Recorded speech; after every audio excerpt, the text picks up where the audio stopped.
Elisabethville, 17 janvier 1961. Le ciel est lourd, les routes poussiéreuses et dans une petite maison isolée, un homme attend.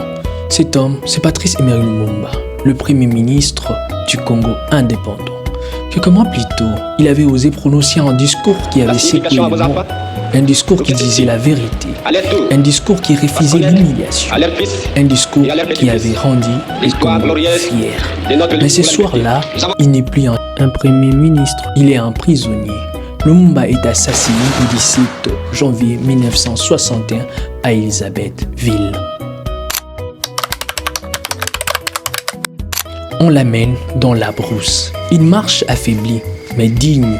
Il sait ce qui va arriver. Il sait qu'il ne reverra plus son pays libre. Mais il sait aussi que son nom ne mourra jamais.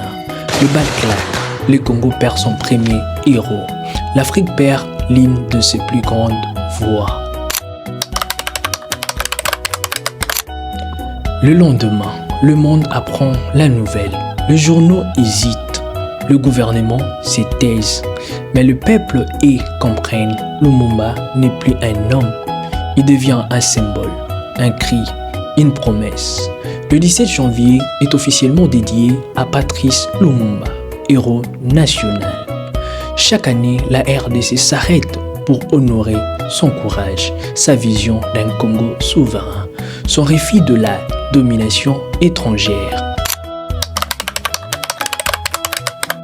Le 17 janvier n'est pas seulement une commémoration, c'est un test moral.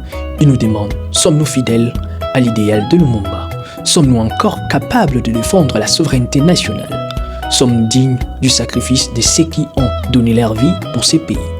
Cette date est un hommage à ceux qui ont lutté pour la souveraineté nationale. Aujourd'hui, alors que le Congo fait face à des guerres, des ingérences étrangères, des divisions internes, de crises politiques, le 17 janvier résonne comme un rappel. La souveraineté n'est pas un slogan, c'est un combat. Le 17 janvier raconte une histoire tragique, mais essentielle. On peut tuer un homme, mais on ne peut pas tuer une idée.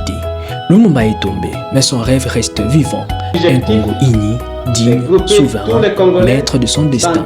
Et dans un pays encore traversé par le crise, cette date lumière. N'abandonnez jamais le Congo, n'abandonnez jamais la vérité, n'abandonnez jamais la souveraineté. Impro News Décryptage.